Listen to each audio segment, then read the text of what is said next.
E aí galera do YouTube, bacana pessoal? Bem-vindos ao canal Minha Oficina Minha Vida da VTech. Hoje pessoal, a gente vai falar aí sobre torque de aperto de parafusos e prisioneiros. E também vamos falar aí o motivo pelo qual esses parafusos e prisioneiros de determinados componentes aí automotivos, principalmente do cabeçote, devem ser substituídos e não nunca reutilizados.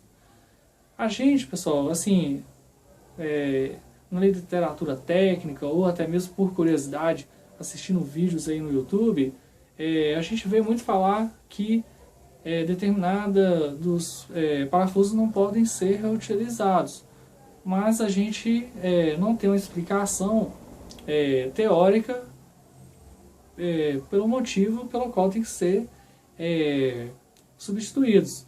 Ou seja, a gente tem informação que eles sofrem deformação. Beleza. Então, nesse vídeo, eu vou tentar passar para vocês de uma forma simplificada, explicar o funcionamento e o motivo pelo qual os parafusos devem ser substituídos. Então, antes de começar, a gente sabe que nas oficinas hoje, o torquímetro deixou de ser uma ferramenta aí diferencial para a oficina, e sim uma ferramenta hoje que é obrigatória. Então não é mais um diferencial, é obrigação mecânico ter torquímetro em quilograma-força, ou newtons, e também o angular. Beleza? Então são ferramentas extremamente importantes. Então galera, por que a gente tem que torquear um parafuso? Uma boa pergunta. Um torquímetro aí que utiliza o quilograma-força para aperto ou newton, o que seja, o que não é o angular, torquímetro convencional. Entre um parafuso e outro, com as mesmas especificações, utilizando o torquímetro você consegue uma precisão que não é tão exata assim como a gente pensa. Se você apertasse o parafuso com uma chave sextavado, por exemplo, você não teria muita coordenação para identificar a carga exercida para o aperto. Utilizando um torquímetro, selecionando a escala em quilogramas-força, por exemplo, você teria uma ideia assim da carga aplicada no parafuso. Porém, entre um parafuso e outro, no mesmo plano, vamos pôr, por exemplo, um cabeçote. Vamos supor que um cabeçote tenha lá 10 parafusos.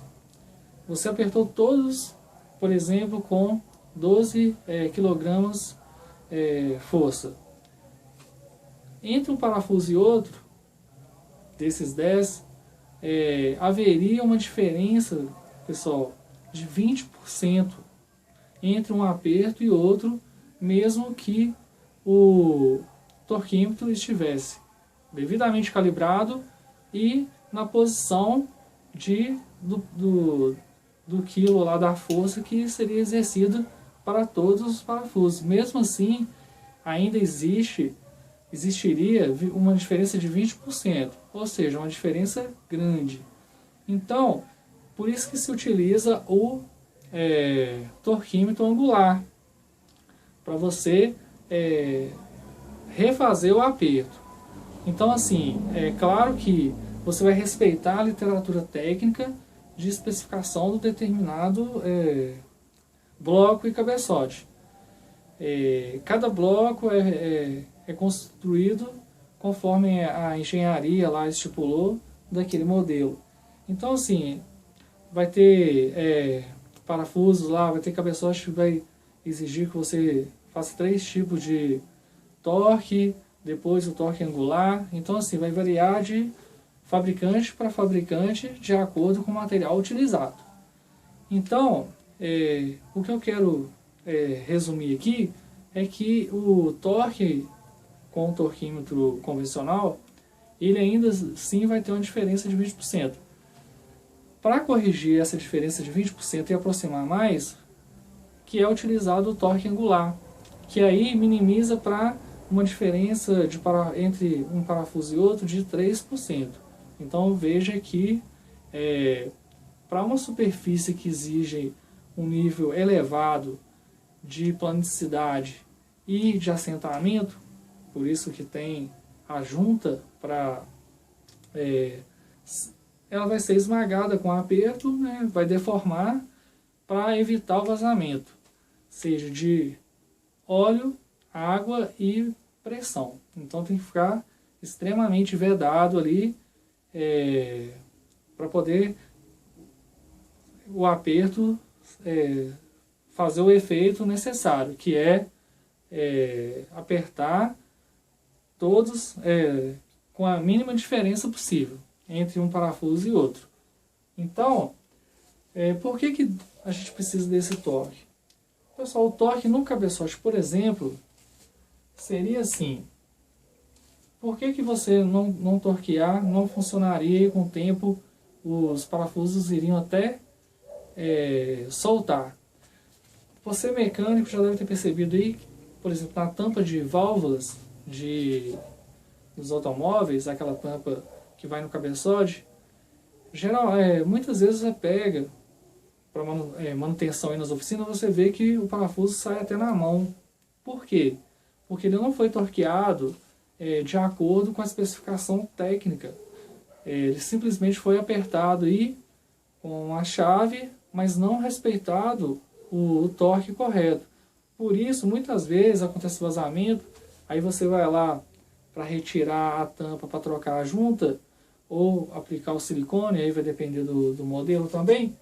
Você vê que alguns parafusos saem com a mão, outros já estão um pouco mais apertados, enfim, existe uma diferença e essa diferença faz com que o parafuso solte literalmente.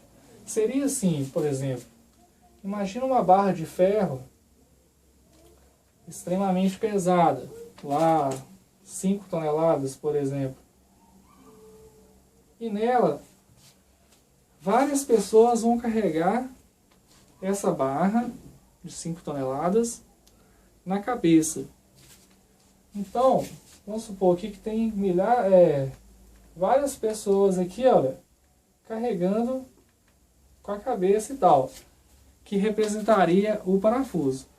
Então, agora você imagina, pessoal, aí você vai ter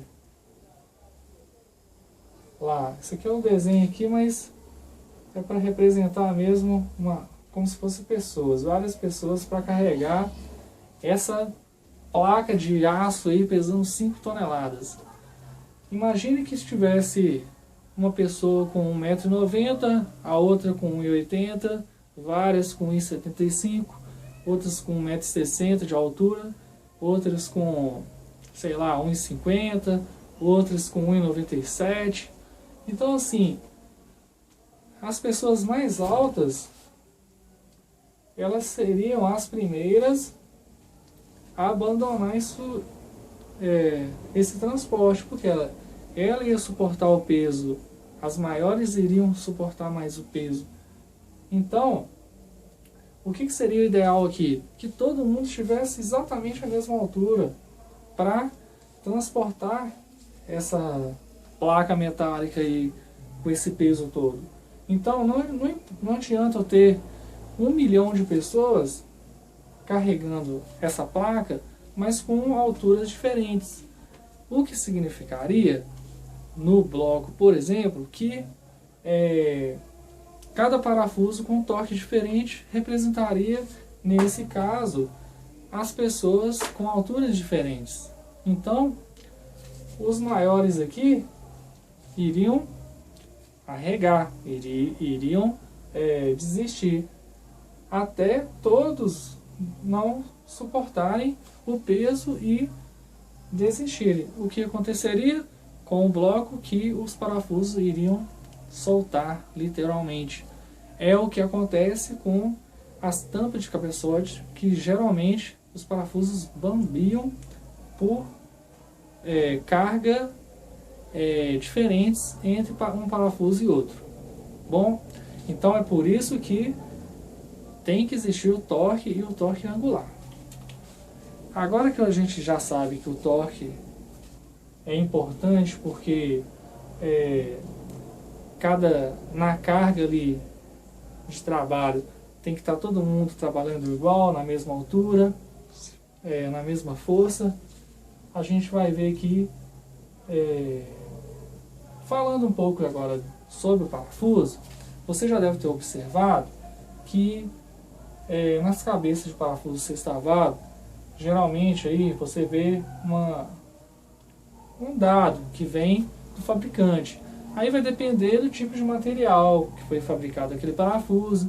Então a engenharia que desenvolveu aquele parafuso, levando em consideração o tipo de material, a percentagem de carbono e etc., ela estipula lá o valor, esse valor. Então, nesse exemplo aqui, a gente tem um 8.8.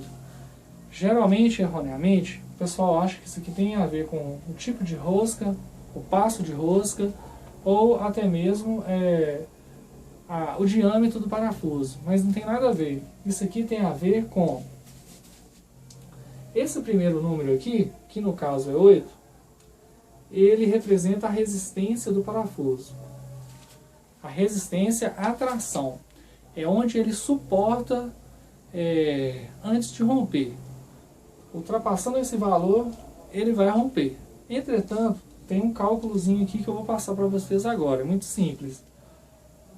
Esse segundo número, ponto 8, no nosso exemplo é 8, mas poderia ser um 9, poderia ser um 7.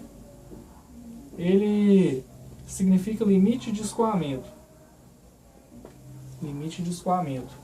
Então, esse primeiro 8 aqui, para parafusos de M4 até M6, ou seja, 4 mm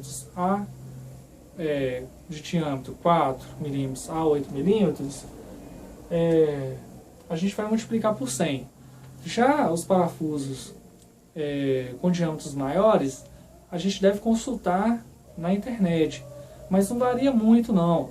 Por exemplo, de um parafuso de M4 para um M20, a diferença não é tão grande assim, mas existe a tabela para a gente consultar e existe também um cálculo um pouco complexo, que eu não vou passar não, mas basta vocês seguirem a tabela que facilmente você encontra na internet. Então esse 8 aqui, esse primeiro 8, basta a gente multiplicar por 100. No caso seria 800 MPa. Esse MPa é o mesmo que newtons por milímetros quadrados. Então, esse 8 aqui significa que o meu parafuso resiste sem romper, sem partir, sem quebrar, uma força de 800 newtons por milímetro quadrado. Se eu ultrapassar isso, ele vai romper. Então o fabricante me especifica isso. No caso, se fosse 9, seria 9 vezes 100. Aí eu teria 900 MPa, que é o mesmo que 900 milímetros quadrados aí que ele resistiria sem romper. Já o ponto 8 significa que 80%, eu posso pegar 800 aqui também e multiplicar por 0,8 ou 0,8, que seria 640, ou seja, esse é o valor que o meu parafuso suporta sem que ele altere, sofra uma deformação. Então, aqui seria 640 newtons por milímetros quadrados. Se eu aplicar uma força acima disso daqui, o meu parafuso vai sofrer uma deformação plástica, ou seja, ele não vai voltar as condições anteriores à aplicação desse torque.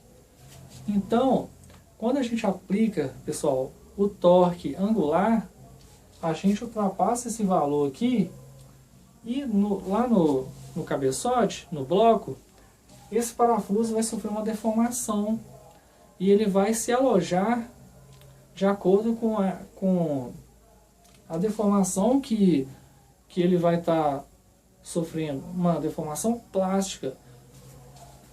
Se eu aplicar uma força de 0 até 640 newtons por milímetro quadrado, o parafuso não vai sofrer deformação. Acima disso, ele vai alongar e vai diminuir o diâmetro e aumentar o tamanho. É microscópico essa alteração, mas ela existe. Então, depois que ele sofre essa deformação, lá na aplicação do motor, do cabeçote, você aplicando os torques, depois o torque angular, aquele torque angular vai criar uma deformação no parafuso e no prisioneiro, a qual ele não pode ser mais reutilizado. Ele vai se assentar ali no alojamento onde ele foi fixado. Esse assentamento, ele não, depois que você retira o componente, o parafuso ou o prisioneiro, ele não terá a mesma funcionalidade se você reutilizá-lo. Então, esqueça. Uma vez alterado plasticamente um material, ele não pode ser reaproveitado, no caso os parafusos, ok? Então é esse o motivo. Aqui poderia ser outros valores, poderia ser até 12, aí seria 12 vezes 100, aí seria 1.200 newtons por milímetros quadrados, que ele suportaria até se romper. Então assim, vai depender, aqui foi só um exemplo, aí depende do motor, depende do fabricante, depende do tipo de material que foi confeccionado as peças. Serve para cabeçotes, serve algumas vezes também para prisioneiros de coletor. Então a gente tem que ter essa informação técnica para saber se o parafuso pode ser reutilizado ou não.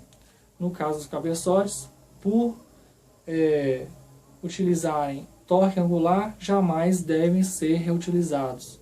Qualquer aperto que você precisa utilizar, vindo da recomendação do fabricante, o torque angular, ou seja, com torquímetro angular, jamais poderá ser reutilizado esses parafusos, baseado no que a gente aprendeu agora, que foi, a gente sabe que o parafuso sofreu uma deformação plástica. Beleza, pessoal? Então, vídeo assim, aí só mais técnico mesmo, assim, didático, para a gente entender um pouquinho o motivo pelo qual a gente não pode reutilizar determinados parafusos aí. Beleza, pessoal? Então, qualquer dúvida, vocês podem utilizar aí o campo de fazer perguntas lá, né, de comentários, que será um prazer estar lhes respondendo. De repente não ficou claro alguma coisa, basta perguntar lá que eu vou estar respondendo para vocês. E agora, também, mais importante para mim, gostaria de pedir para vocês, pessoal, encarecidamente, se inscrevam no canal. Assim, eu tenho uma expectativa, já até no fim do ano, conseguir aí 1000 inscritos. Então, eu preciso que vocês me ajudem. Se puderem se inscrever, eu agradeço. E um like também. E se puder também compartilhar aí nas redes sociais, vocês vão estar me ajudando. Então, a gente vai ficar por hoje com esse vídeo. Já vou estar confeccionando mais um novo vídeo aí para o canal. Então, assim, pretendo estar fazendo 3 vídeos por semana aí. Beleza? Sempre com informações técnicas aí, bacanas para estar passando para vocês. Então a gente fica por aqui. Obrigado por assistir esse vídeo e até o próximo. Tchau!